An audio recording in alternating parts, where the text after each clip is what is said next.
will become, for the first time in its history, a minority white country. Well, that will be a very, very bad thing to happen. You want to see the US go down? Why? Oh, you don't like cars and electric cars, and you don't like technology, or what is it? Do you want to go back to the jungle, or? If the US becomes a minority white country, Yes. so there's Latinas, there's blacks, there's people from all different races make up the majority, and then, it could be 48% white people. Do you really think the US is doomed if it goes under? Yes, it goes under then. Seriously? Yes, of course. You see, if you take South Africa, we have a small white population that projects European culture, or what we learned from Europe. And oppressed millions of black people. No. For decades. How do you oppress? We gave them work, we fed them. They grew from a tiny little group.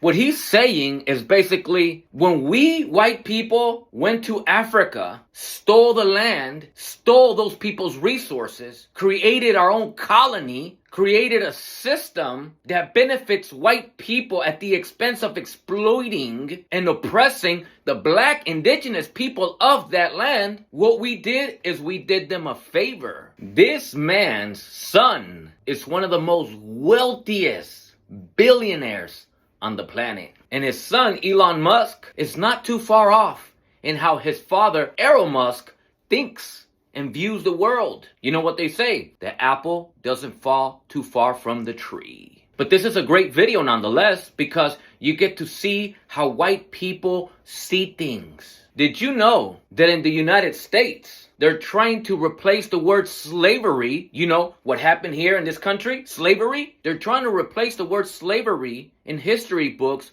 with the word involuntary relocation.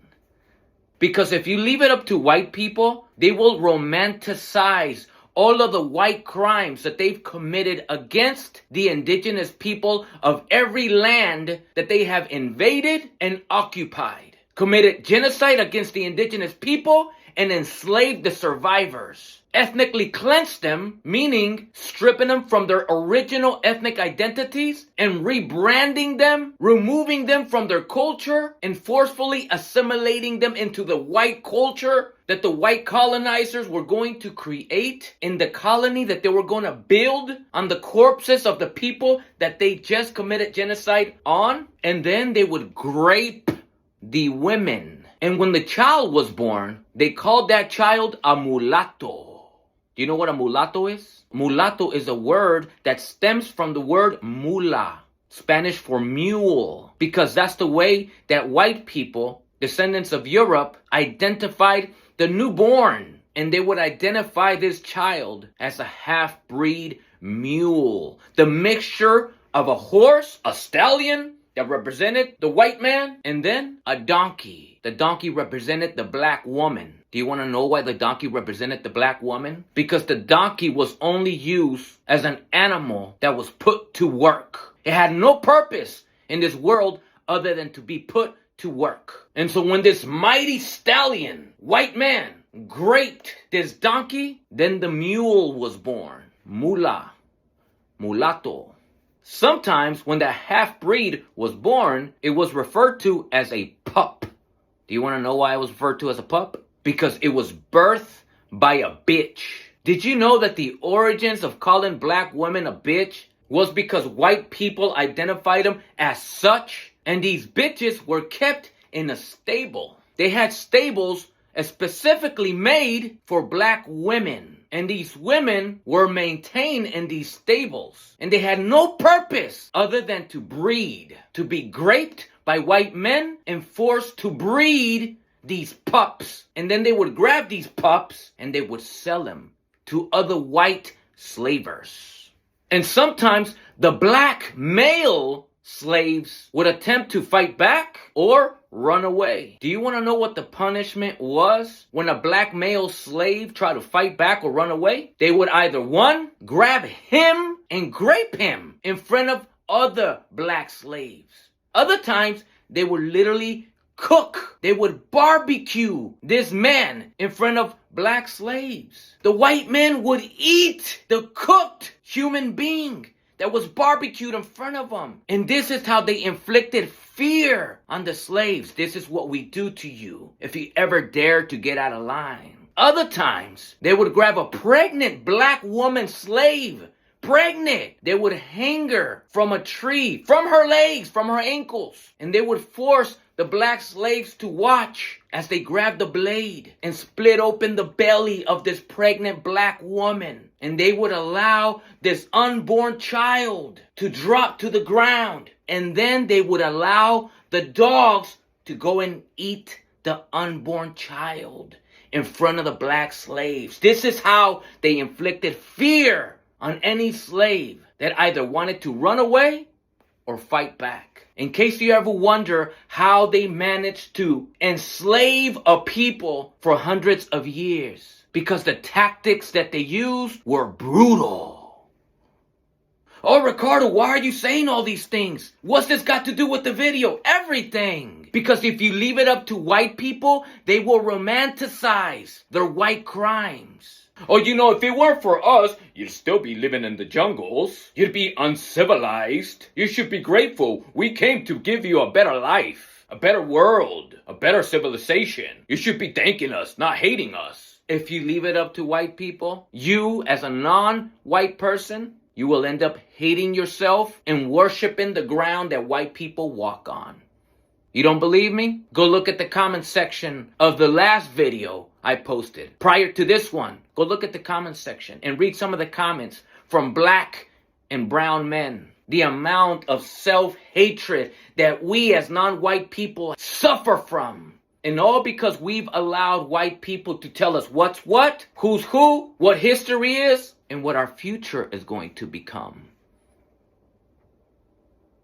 There has been a handful of white people that have approached me and said something like, oh, Ricardo, not all of us think like that. Some of us want nothing to do with white supremacy. Some of us think that the solution is that we should all mix. That way there's no color anymore. We could all just be one. That literally is also white supremacy. Did you know that? Because what you are suggesting, as romantic as you make it sound, you are suggesting that the only way that we white people, us that are not white supremacists, us that are the good kind, the only way we see a solution is if you are no longer black, Native American, Asian, etc. You should mix with us so that we can finally see the humanity in you. Because as long as you look different than us, we can't see the humanity in you. The problem with white people and their suggestions to what the solution should be to solve their white hatred and racism against us, their solution is always to accommodate them, to make them comfortable, which always comes at our expense, at our detriment. For example, here in America, in the United States, white people say things like, oh, here in America, we're just a melting pot. Do you want to know what this melting pot really means? It means that whoever you are, if you're not white and you come to this country, or you were already in this country like Native Americans, do you want to know what this melting pot really is? It is the assimilation of non-white people that assimilate into white culture and white identity. Wait, Ricardo, how? What is your name? Yeah, you, non-white person. What is your name? What language do you speak? Do you speak the language of the people that you come from originally? Do you have the names of the people that you come from originally? What religion do you practice, if any? Do you practice the religion of the people that you come from originally? See, white people don't have to assimilate. This is their culture. Their names are Ashley, John, Peter. Their last names are all European. As they should be. They're European people. But there's one problem with that. They're European people that are living in a land that is not Europe. In this case, America. But yet, they still get to keep their culture, their identity, their heritage, and somehow, some way, we, as non-white people, doesn't matter who you are, indigenous people, black people, African descendants, what is your name? Ashley? Nicole? John? European names. What language do you speak? English? Spanish? Portuguese? French? European languages. That is not a melting pot. That is pure assimilation into white identity and culture. It's easy for white people to say, we're all just a melting pot. We're all one. We're all American. No. We're all assimilated into your culture. We're all stripped from our identities, and we now identify with what you want us to identify. This is, of course, also in Latin America. Same thing. All those brown people in Latin America, all those black people in Latin America, their names are what? Jose, Maria, Maricela, Roberto, Carlos. You get the drift. Those are not their original identities. Those are the names of the Spaniards, of the French, of the Portuguese that colonized them. That's not a melting pot. That's the people that have been colonized, ethnically cleansed, acculturated, and then assimilated into whiteness. And with all that said and done, if you leave it up to white people, they will tell you, we did nothing wrong. Hell, if it wasn't for us, you'd be living in the jungles. You should be thanking us. So let's no longer call it slavery. Let's call it involuntary relocation. We didn't abuse you. We fed you. Did you know that my teacher was Errol Musk? Ricardo, you lying. I'm serious. My teacher, all from the beginning of elementary, all through high school, was Errol Musk.